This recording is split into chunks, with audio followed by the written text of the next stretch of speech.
श्री हरिवायुगुरुभ्यो नमः।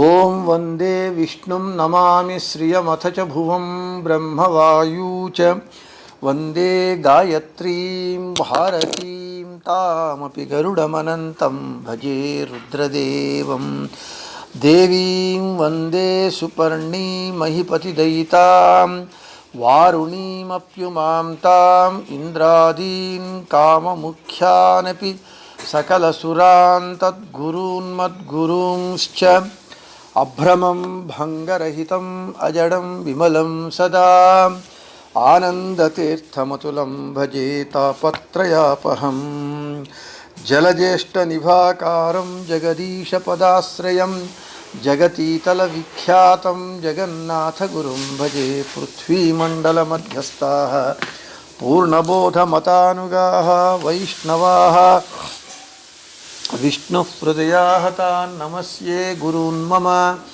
आपादमौलिपर्यन्तं गुरूणाम् आकृतिं स्मरेत् तेन विघ्नाः प्रणश्यन्ति सिद्ध्यन्ति च मनोरथाः। श्री विद्यासागरमाधवतीर्थगुरुभ्यो नमः। हरि ओम्। ಹರಿಕಥಾಮೃತಸಾರ ಗುರುಗಳ ಕರುಣದಿಂದ ಆಪನಿತು ಪೇಳುವೆ ಪರಮ ಭಗವದ್ಭಕ್ತರಿದನಾದರದಿ ಕೇಳುವುದು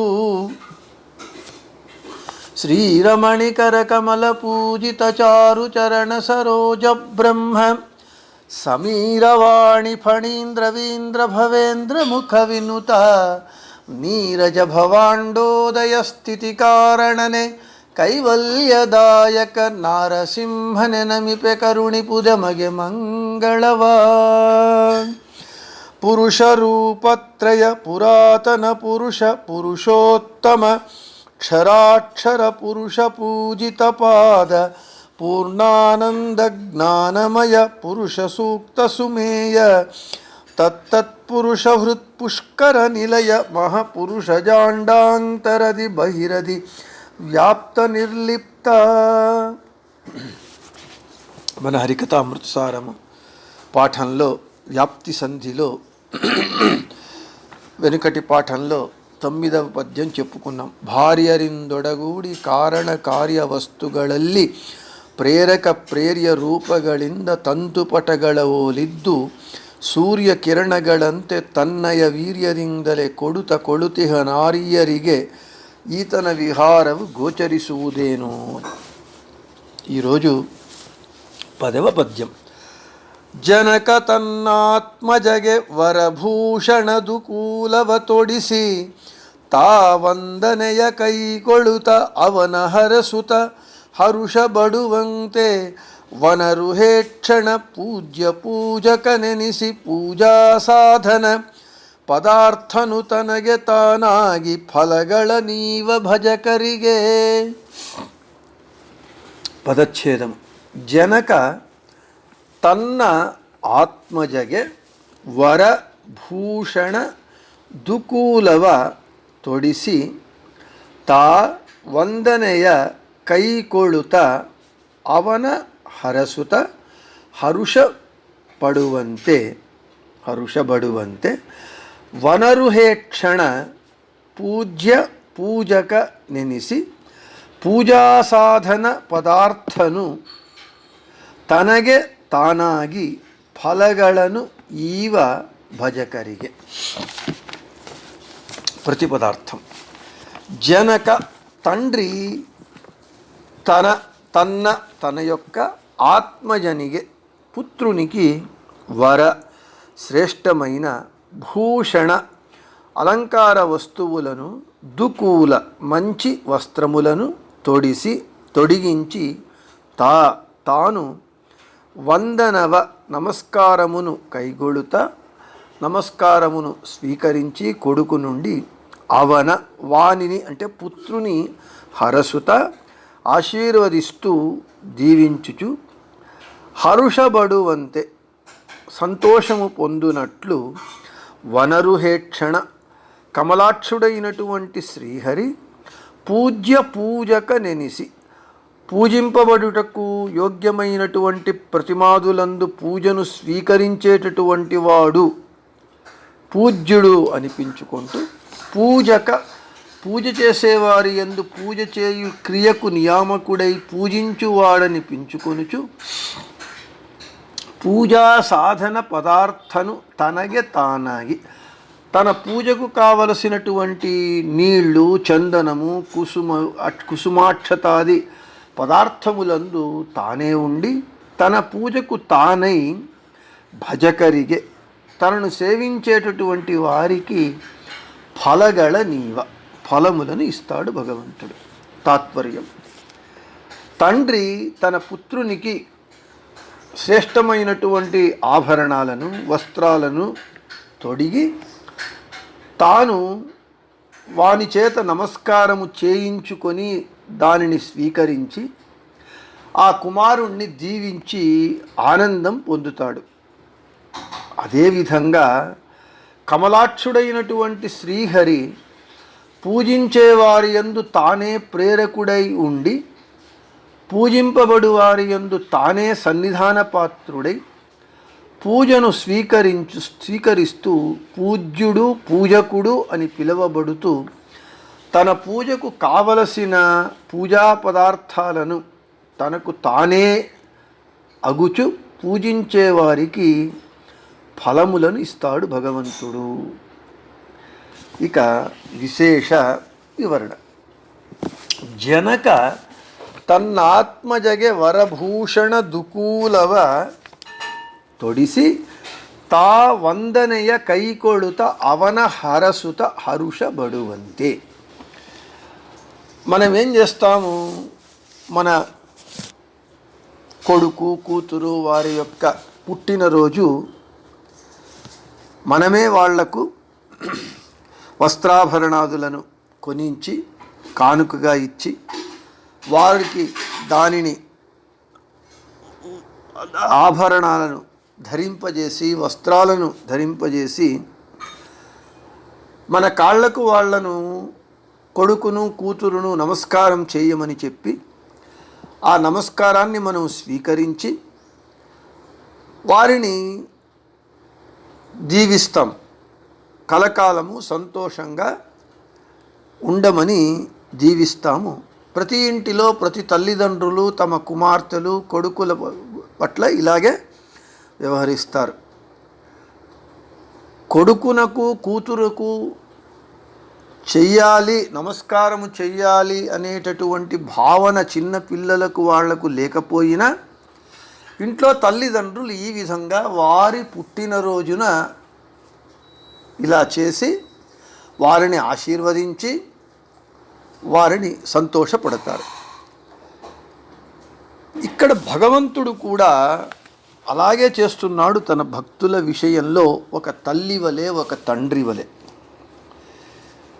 మనకు బద్ధాచార్యుల వారు గీతా భాష్యంలో ఈ విధంగా చెబుతూ ఉన్నారు: స్వవందనం యథా పిత్రాకారితం శిశుకర్తృకం ఏవం పూజా విష్ణువధీన భవేజ్జీవకృతేత్యపి అని చెబుతూ ఉన్నారు. ఇక్కడ మధ్వాచార్యుల వారు చెబుతున్నారు ఏమని? ఎలాగా తండ్రి తన కొడుకు నుండి వందనాన్ని స్వీకరిస్తాడో అలాగే పూజ కూడా, మనం భగవంతునికి చేసేటటువంటి పూజ కూడా విష్ణువు యొక్క అధీనము. వాడు మనలో ఉండి చేయిస్తే తప్ప మనము చేయడానికి స్వాతంత్రము లేనటువంటి పరమ అస్వతంత్రులుగా మనము ఉంటూ ఉన్నాము. ఇక్కడ ఒక తత్వాన్ని తెలియజేస్తూ ఉన్నారు. అంతేకాకుండా మనము చేసేటటువంటి పూజ మనము చేయటం లేదు, భగవంతుడే అన్నింట పూజ చేసేవానియందు, పూజింపబడేటటువంటి ప్రతిమయందు, ఆ పూజా సామగ్రి యందు భగవంతుడు తానే ఉండి అన్నీ తానే చేయిస్తూ ఉన్నాడు. దానికి మనము పూజ చేసేటప్పుడు ఈ మంత్రాన్ని చెబుతాం. మనం నిషుసీద గణపతే గణేషు త్వామాహు విప్రతమం కవీనాం నరుతే తత్క్రియతే కించనారే మహామర్కం మఘవన్ చిత్రమర్చ అని శృతి చెప్తాం మనం. దీని అర్థం ఏమిటి అని అంటే, మన ఇంద్రియ సమూహములందు నిన్ను ప్రకృష్టతముడు అని భగవంతుణ్ణి చెప్తారు. మన ఇంద్రియ సమూహాలలో ఉండేటటువంటి భగవంతుణ్ణి ప్రకృష్టతముడు అని చెబుతారు. భగవంతుడు అంటే నిన్ను వదలి ఏ ఒక్కరి చేతన కానీ, సమీపంలో కానీ, దూరంలో కానీ ఒక్క పనియు చెయ్యబడవు. కాబట్టి దానికి అంటే మహత్తైనటువంటి అర్క పరమానంద రూపుడైనటువంటి యజ్ఞాధిపతి అయినటువంటి ఆశ్చర్య రూపుడైనటువంటి హే స్వామి, నిన్ను నీవే పూజించు, నాకేమీ శక్తి లేదు అని ఇది ఎవరు చెప్తూ ఉన్నారు? శృతిగీతాయందు సత్వరజస్తమో గుణాభిమాని అయినటువంటి లక్ష్మీదేవి, సాత్విక గుణాభిమాని శ్రీదేవి, రజోగుణాభిమాని భూదేవి, తమో గుణాభిమాని దుర్గాదేవి ఈ విధంగా పురుషోత్తముణ్ణి ప్రార్థిస్తూ ఉన్నదట. సాక్షాత్తు లక్ష్మీదేవియే భగవంతుని పూజ చేయడానికి నాకు శక్తి లేదు, నీవే నా యందు ఉండి చేయించమని దుర్గాదేవియే చెబుతూ ఉన్నప్పుడు ఇక మనము పరమ అస్వతంత్రులము. కాబట్టే విజయదాసుల వారు పరిపూర్ణ సుళాది యందు ఈ విధంగా భగవంతుణ్ణి చెప్తారు. సకల సంపూజ ఈ పరి ఇరలు ಮತ್ತೆ ಲಕುಮಿ ಪೂಜಿಸುವಳು ಲಕುಮಿಗೆ ನೀನೇ ಪ್ರೇರಕನಾಗಿ ಒಳಗೆ ನಿಂದು ನಿನಗೆ ಅರ್ಚಕನಾಗಿ ಅನುಗಾಲ అని. అంటే సకల పూజను ఈ విధంగా ఉండగా లక్ష్మీదేవి పూజిస్తుంది నిన్ను. అయితే ఆ లక్ష్మీదేవికి కూడా నీవే ప్రేరకుడై లోపల ఉండి నీకు నీవే అర్చకుడిగా అనుగాలము సర్వకాలములందుంటావు అని ఇదే విషయాన్నే విజయదాసుల వారు సుళాదియందు చెబుతూ చివరన నినಗೆ ನೀನೇ ಪೂಜೆ ಮಾಡಿಕೊಂಬುವೆ ದೇವ ಎನಗಾವ ಸತಿಯಲ್ಲಿ విజయ విఠల ఒలయో. ఆ విజయ విఠల హే స్వామి, నీకు నీవే పూజను చేసుకుంటావు, నాకు నీ పూజ చేయడానికి కావలసినటువంటి ఏ సామర్థ్యము ఏది లేదు. ఇదే విషయాన్నే జగన్నాథదాసుల వారు కూడా ఈ పద్యంలో చెబుతూ ఉన్నారు. దానికి ఉదాహరణను తండ్రి కొడుకు చేత నమస్కారము స్వీకరించి ఏ విధంగా ఆశీర్వదిస్తాడో అదే చెబుతూ ఉన్నారు. ಜನಕ ತನ್ನಾತ್ಮಜಗೆ ವರಭೂಷಣ ದುಕೂಲವ ತೊಡಿಸಿತ ವಂದನೆಯ ಕೈಕೊಳುತ ಅವನ ಹರಸುತ ಹರ್ಷವಡುವಂತೆ ವನರು ಹೇಕ್ಷಣ ಪೂಜ್ಯ ಪೂಜಕ ನೆನೆಸಿ ಪೂಜಾ ಸಾಧನ ಪದಾರ್ಥನು ತನಗೆ ತಾನಾಗಿ ಫಲಗಳ ನೀವ ಭಜಕರಿಗೆ. అదేవిధంగా భగవంతుడు కూడా వనరుహేక్షుడు కమలాక్షుడైనటువంటి ఆ భగవంతుడు పూజకుడై పూజింపబడేటటువంటి ప్రతిమయందు తానే ఉండి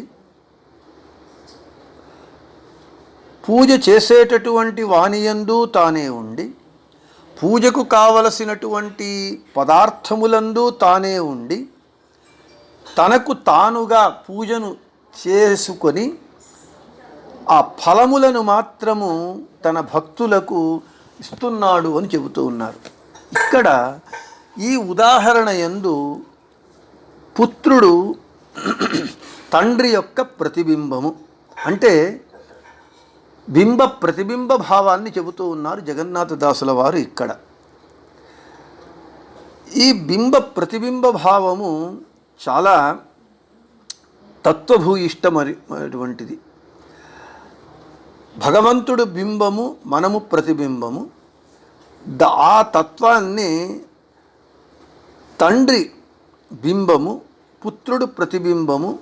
ప్రతిబింబమైనటువంటి పుత్రుడు తండ్రి యొక్క అధీనమునందుంటాడు అనేటటువంటి ఈ ప్రతిబింబ తత్వాన్ని మన జీవితంలో మనం ఏ విధంగా అనుసంధానం చేసుకోవాలి, ఈ తత్వాన్ని బాగా తెలుసుకోవాలి, పూజ ఎలా చేయాలి, ఆ పూజ యొక్క మర్మము రహస్యం ఏమిటి అనేటటువంటి విషయాన్ని ఈ పద్యంలో జగన్నాథదాసుల వారు చెబుతున్నారు.